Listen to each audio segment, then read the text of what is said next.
Straight ahead on your fast track to the top of the hour, we're following breaking news this morning out of West Fargo after multiple vehicles broke out on fire at a local auto shop. The West Fargo Fire Department says they were called to Eagle Auto Parts just before 1:45 this morning for a report of a structure fire. But when crews got there, they found 3 vehicles on fire. Officials say crews were able to contain those fires quickly. There was no damage to the building itself. The cause of that fire under investigation. We don't know the extent of the damages quite yet, but we do know no one was injured in the incident.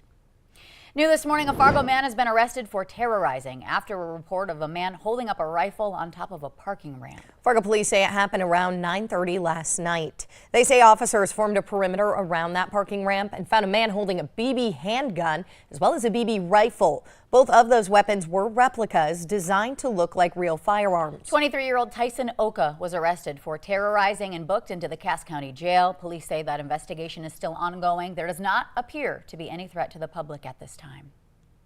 Also new this morning, formal charges have been filed against a man accused of murder in Larimore. 43-year-old Troy Larson facing charges including murder, attempted murder, and 7 counts of reckless endangerment. Authorities say on March 23rd, Larson shot a man and woman inside a home, striking the man. The woman reportedly ran from the home and was able to call 911. 64-year-old Jamie Holweger was pronounced dead on scene. Authorities also say that during the arrest, Larson shot multiple rounds at the officers and was later shot himself. He was then placed in handcuffs, treated on scene, all before being taken to All True Hospital. That's where he currently remains. Larson's initial appearance in Grand Forks County Court is set for 9 this morning. Murder charges officially filed yesterday against 28-year-old Michael Diedrich. His charges come after the death of 22-year-old Ethan Larson, who was the victim of a deadly stabbing. It happened last week outside of a popular South Fargo bar. Recently filed court documents say a bartender at Southtown Poorhouse overheard the two arguing and asked them to leave. He says the two agreed to take the fight outside, and then when the bartender went to break up that fight, he saw Larson throwing up blood. He says he ran over to Larson to apply pressure to the stab wound on his chest. Larson later died in the hospital. Diedrich's bail was set at $1 million, despite his lawyer requesting a lower bail be set to $100,000 yesterday. Diedrich is due back in court May 15th. A Fargo man has been arrested and faces 4 sex crimes against children charges. And this isn't a case that we now know is tied to a local former school leader. Listen to this. Aaron Doss is charged in Cass County Court with 2 counts of promoting a sexual performance by a minor and 2 counts of child pornography. But according to the charging document, investigators discovered a Snapchat account belonging to Doss while they were looking into Ryan Barron. You may remember Barron as the former Mid-Coda public school superintendent, who's also been charged with several counts of child porn. On that account, Doss was allegedly sharing pictures of a 12-year-old girl from Fargo with Barron. They also had discussions about other children, specifically underage girls, also from Fargo. A 51-year-old man from Crookston is severely injured after running into a pillar on I-29 head-on. Highway Patrol says he was driving southbound at a high rate of speed last night when he drove off the road near Reynolds and hit the pillar. An ambulance bringing that man to All True Hospital. Highway Patrol says they are currently investigating that crash. Time now for a check-in of our weather forecast as we send things right on over to meteorologist Lisa Green. Good morning, Lisa. Good morning. This Tuesday is going to be a day where we've got some wind. We've got a little bit of precipitation out there too, where it might be a bit of a nuisance for us as we make our way through the day today. You can see one thin line of snow showers that has been dwindling over time this morning that will eventually be moving on and fizzling out. And then there's another round of snow north of the border that's getting ready to dip in. So places like Kitson County, back into Pembina County, Roseau County, that's where we may see that next round pushing into. In between, we've got some clearing going on, and we'll get a little sunshine before we see more of those clouds move in. But in places like Otter Tail County, back down toward Wheaton, we've seen a little bit of snow, at least on the radar. Here's a look at the latest sky cam. You can see we've got some clouds, but some broken areas within those clouds, letting in some light in Fargo. We're at 37 degrees, pretty mild. To start off this morning in the upper 30s, it's 29 rather in Grand Forks. And there are places out west again where we're clear, like Devil's Lake and in Jamestown. A look at our bus stop planner. Expect to have temperatures a little more comfortable this morning for kids out at the bus stop, and this afternoon we'll be back up into the 40s to about 50 degrees for your high, but keep in mind it will be a windy one. We're going to see steady speeds out of the northwest into the 20s. Gusts will be getting into 30s and perhaps as high as 40 miles per hour today. So breezy one. One other thing that you're not seeing here is that possibility for that second round of precipitation. I expect to see some off and on chances for some light rain or snow showers, depending on where you are. If you're in the Northern Valley, maybe a passing light snow shower this afternoon. In the Southern Valley, it may be more in line with rain. But of course, temperatures are above freezing, so this will melt if you do see any snow. Rest of the week looking really mild. We're getting into some sunnier skies coming up for the second half of the week, and temperatures reaching that 60-degree mark by Friday and into Saturday. And the good news is we need the rain. We do. We could use some good rain here in the valley. So, we're getting a little bit of precipitation today. Next chance after that will be coming up for this weekend on Sunday. Wow, here we go. Thank you, Lisa. Well, if you've ever wanted to learn one of society's oldest trade skills, today may be your lucky day. Yeah, how exciting. The Valley Today's Morgan Drake is live this morning at Lea Forge in Fargo with a special look for beginning lessons in blacksmithing. Good morning. Good morning, ladies. Yes, I'm here with Levi Jorenstad at Lea Forge right here in Fargo. And what Levi does is he gives people lessons on how to be a blacksmith. So Levi, can you tour me through some of these little projects that people could make at your classes? Yeah, so as you said, this is an example of some of the projects you might not be able to see very good on the camera here, but here's an example of, this is usually what we have students start with just a basic coat hook. It involves drawing out the steel. It teaches a few different techniques that we teach at these classes.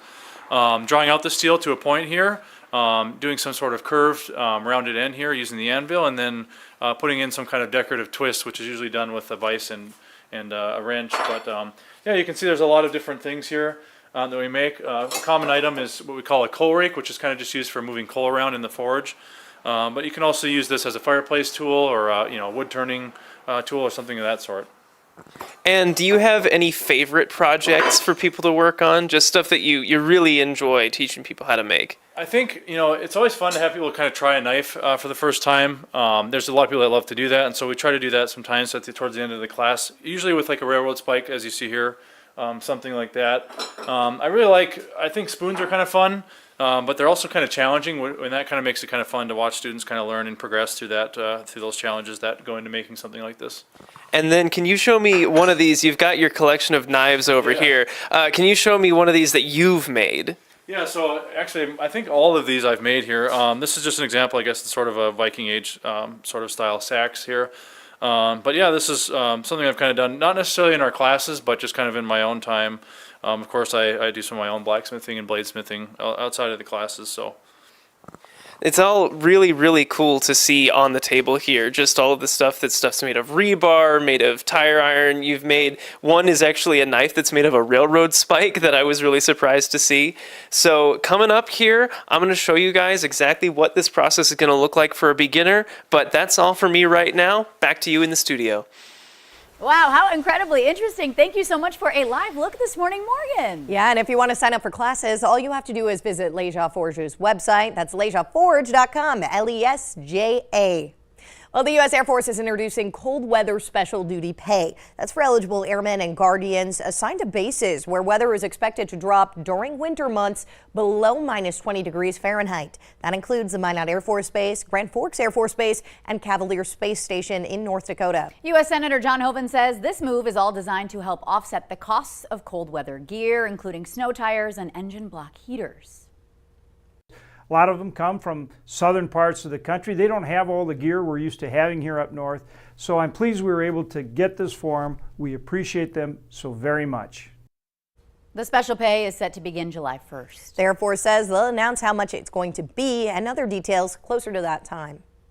North Dakota Game and Fish releasing its new fishing guidelines, and the changes went into effect yesterday. There's a couple of noteworthy changes here to the new rules, like being able to use bows for certain kinds of fish while spears fishing. There's also a new channel catfish limit west of Highway 1, and anglers are now allowed to take catfish home from certain areas of the Missouri River that they catch using a bow or spear.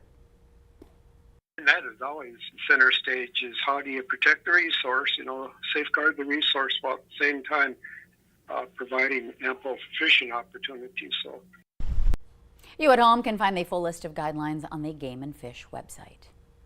What is specifically a potato classified as? A weird question, but a bipartisan group of U.S. senators say they are opposing a proposed change in dietary classifications of the potato. 14 senators signing a letter saying they're concerned over possibly reclassifying potatoes for dietary purposes as a grain instead of a vegetable.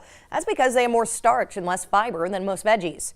The senators, including North Dakota's Kevin Cramer and John Hoeven, argue the scientific justification is not strong and could cause confusion among the supply chain. Dietary guidelines have been released every 5 years, updated since 1980.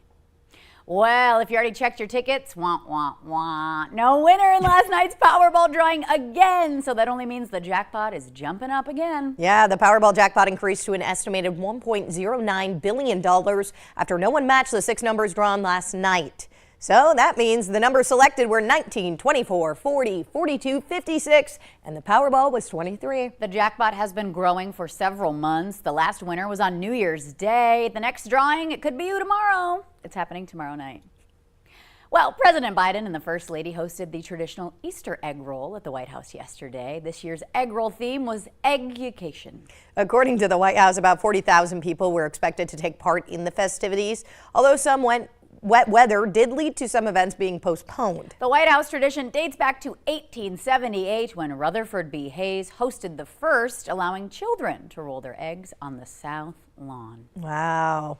The Today Show and CBS Mornings just about to start. In the meantime, have a wonderful Tuesday. Thank you so much for waking up and joining us here on the Valley today. I'm Ashlyn Hill. And I'm Alex Larson. Take care.